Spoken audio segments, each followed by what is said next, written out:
reaction and review. Tonight, guys, I'm checking out a film from 2011. That movie is In Time. Now, In Time, as far as I remember, is a sci-fi film where all known currency has been replaced with you giving up a little bit of your lifetime. Everybody's got like a clock built into their arm that tells them how long they have until they die, and you pay for goods and services by giving up minutes and seconds, and that's also how you pay people too, is you basically have to turn your time over to them. Now that sounds like a pretty cool concept. Don't know what the fuck kind of plot you can build around that, because the only thing I remember from the ads is the whole, you have to give of yourself to pay for shit, which sounded kind of cool. I don't know anything else about this movie outside of the fact that it stars Justin Timberlake. It's a little bit worrisome. I'm not sure if the guy can act.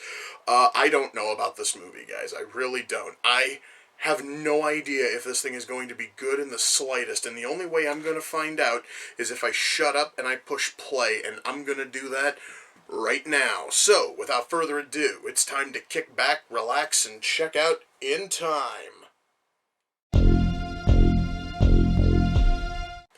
Well, guys, I can say this much. This movie's concept, really awesome. I'm absolutely digging this whole, time gimmick. It really is a fantastic concept. But so far, the writing is not really living up to the awesome concept. I'm hoping that gets better. But right now, guys, this movie's off to kind of a weak start.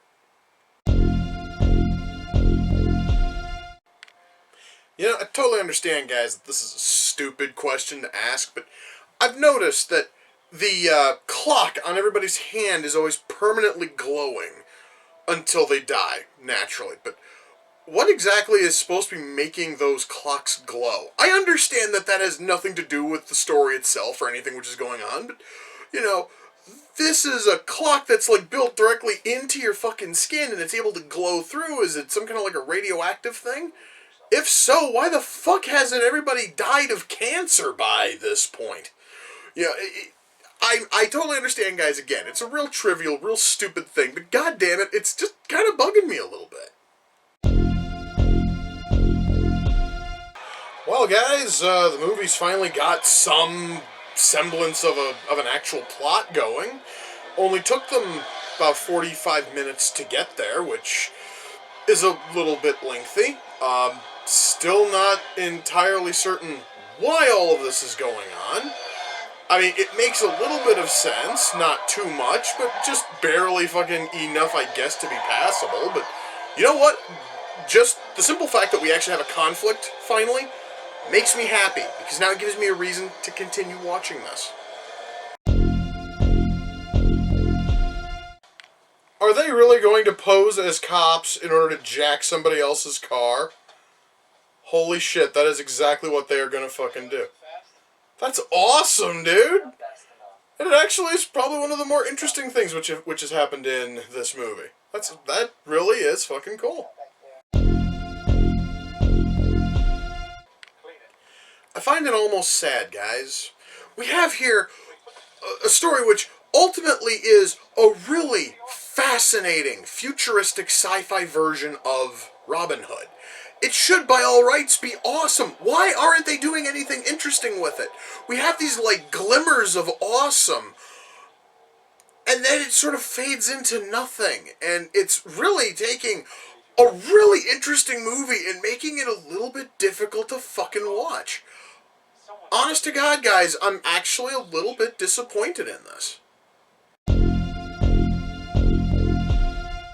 Now, wait a moment here. Wait. So, they passed through one time zone and already went from New Greenwich to Denton. But earlier in the film, when he first got his 100 years, he had to pass through 4 or 5 zones.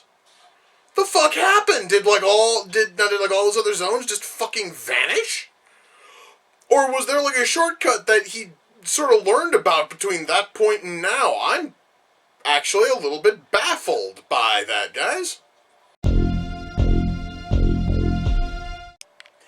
Well, guys, that was In Time. Let me shut that off. Okay. Well, man, I really, I'm trying to put into words. Disappointment, I think, is probably the best word I can use for this. Allow me to explain, guys. I want to touch on writing for just a moment. Our writing is well, no, not the writing. The story is incredibly fascinating. I really love the whole thought of, you know, about how somehow everybody stops aging at 25. When you turn 25, your clock starts ticking down. You have 1 year on there, and that is your currency. You earn it, and you earn it from working, or you can steal from others if you're a fucking scumbag. It's a really interesting concept involving time, and I love that. It really was an awesome concept. Unfortunately, the actual writing here does not do this concept justice.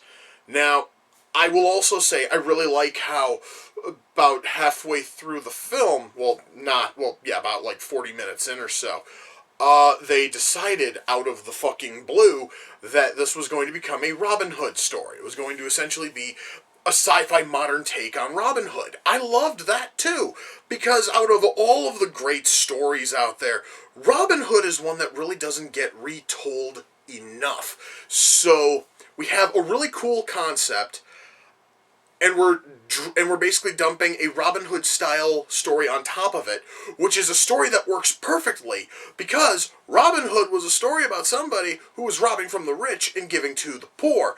In this, our two leads are stealing from the richest, well, in terms of time, richest man in what I'm going to assume is just the country, the region, it never really specifies, and is giving it out to those who don't have the time. And that's awesome. It really is a full-blown Robin Hood, rob from the rich and give to the poor thing. We even have a sheriff of Nottingham stand-in with the cop who's constantly chasing them. Everything here works so well in terms of just all of that. And all of that sounds so great on paper. It should have completely blown me away. And then you start to actually watch the film, and you see that the pacing is horrible. The dialogue is incredibly wooden at times. Actually, the dialogue is almost totally wooden and forced and shit, which in all seriousness makes those brief moments of awesome stand out even more. The problem is we should have had more of those moments of awesome and less of the horribly paced, terribly written shit. And that really is the problem here, is that the people who wrote this, they came up with a fantastic concept, and they had in their head a story that by all rights should have been great. And then when the time came to actually write the story proper, they completely botched it. And part of that, as I stated, has to do with the fact that the first 40 minutes is basically nothing. The first 40 minutes is build up before we actually get to our 2-hour glorified Robin Hood story. Before that, we have this rather poorly done rags to fucking riches story as I cannot think of Timberlake's character's name. He saves this guy from a bar, and this guy's got like 100 years on his fucking clock, and he is just flaunting it. And then when he finally gets this guy away from the essentially muggers, the Minutemen who are going to try to pilfer his 100 years, the guy then informs him that he has been alive for, I think he said 120 years, and that he's just sick and tired of living. And while Timberlake's sleeping, he basically slips him all 100 years, so that way this guy can basically just stand on the edge of a bridge, time out, and then just die of a heart attack and fall right into the river. It was a really cool scene. You know, and then basically when Timberlake loses his mom, because her clock runs out, he just decides he's going to go to the richest sector he can find, and absolutely flaunt his century of time by purchasing a car and winning another 1,000 years in a game of poker. Just everything just continues to build. And then all of that is sort of left by the wayside when we get to the Robin Hood story that this film ultimately wanted to be.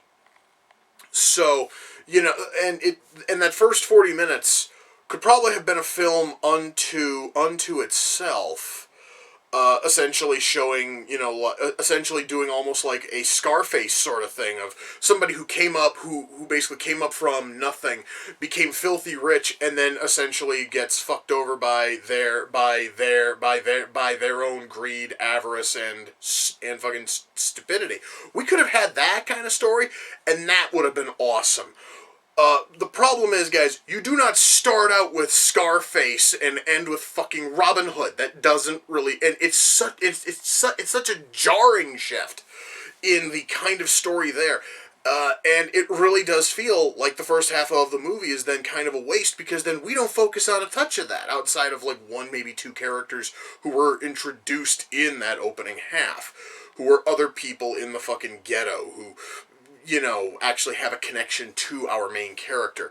And also because it's technically just a two-man crew robbing from the rich, it also is a little bit less like full-blown Robin Hood, more like a Robin Hood, Bonnie, and fucking Clyde like mix. Which again sounds awesome, and by all rights should have been amazing. And again, because our characters are just that wooden, our dialogue sucks that badly in most cases. Again, I do have to stress that out of the hour and 40 something minutes this movie runs, there's maybe about 15 to 20 minutes of absolutely awesome shit in there. Unfortunately, the whole movie should have been that kind of awesome shit, and if you have to wade through that much sewage to get to only 15 minutes of decent film, then the movie's probably not totally worth it. Now, mind you now, guys, everything here isn't terrible. It's not as enjoyable to watch as it by all rights should be. The writing is a colossal letdown in this film. And the thing that makes it even more painful is that even though the writing is just such a lazy disappointment, our cast absolutely kills it. Our entire cast is amazing. They all are turning in 110%, man. They are just going full out, and they all do a great job. I questioned at the start of this if Justin Timberlake could act. He can. And he can act incredibly well. So my worries and my fears were all put to bed real fucking quick there. And my God, he just makes this movie. And if the movie had if he had been handed a better script, his performance would probably have been that much better. Same thing can be said about every other cast member. All of them are turning in amazing performances. And I can only imagine how great all of those performances would have been if the script were tightened up and polished. And it just blows my mind. So yes, guys, our acting here is fantastic. Special effects. Mainly, it just falls onto the clock that's on everybody's arm, which looks really cool when you see it. And of course, the filmmakers, in order to slash the budget a bit, make sure that characters are normally wearing long sleeve shirts, and then you only have to really focus on the clock in close up when they're basically sliding up the sleeve to see how much time they actually have left. But still, the very fact that even in wide shots, those clocks are still ticking down. It is that kind of awesome attention to detail I really, really like. I also liked how it wasn't just a straight shot and then the clock is running. There actually are a few scenes where people are taking their finger and they're actually running it down their arm, and you can actually see the glowing green counter on their arm almost seem to warp and flex the very same way that it would if it was underneath actual human skin. It's that kind of attention to detail I love. And that looked awesome. And that, honest to God, is like the only special effect in the entire film is that fucking clock. And it looks awesome. And again, I would have to question what the hell is making it glow. And if it glows that vividly, and it glows that vividly all the fucking time, which means that when you're sleeping, you either have to have like a sleeve on, or you need to try to sleep with that bright green glow near you, which it's just one of those weird little like detail things that just kind of bothers me a touch. So yes, our one lone special effect, great. Music here is really solid. Props, I want to talk about the cars. I normally don't have to talk about something as trivial as vehicles, but I really loved how this movie, even though it's set in, I'm going to assume it's supposed to be set in the future, they thankfully never mention a given year. What I like, though, is how, in order to make futuristic cars, the only thing that they did was they took a whole bunch of, they basically took a whole bunch of muscle cars, sports cars, sedans from, the 70s and 80s, when those sorts of cars all looked awesome. And they just gave them, fatter fucking bumpers. They gave them all, fatter bumpers and shit. And when you happen to hear the cars run, they all sound like electric cars. I really like that. It was a really cool touch. It was awesome to see every single car was that same general style of car. And it really just looks great. And it almost seems to add a little bit of a timeless feel to it, because you know that the film is set in the future, but almost everybody's driving around in something that looks essentially like it came out of 1984. And that just feels cool. It feels cool. It looked cool. It looked really cool in the movie. And I am going to say, guys, presentation-wise, this movie is dripping with cool. The whole movie looks amazing in terms of sets, the cars, the glowing fucking clock effect. Everything looks awesome. Honest to God, guys, the only problem this film really has is its writing. That, seriously, honest to fuck, is the one lone problem, is that the writing isn't strong enough. They could probably have fixed that by doing another 2, 3, 4 drafts. Really, really polish up the script, and we could have had something awesome here.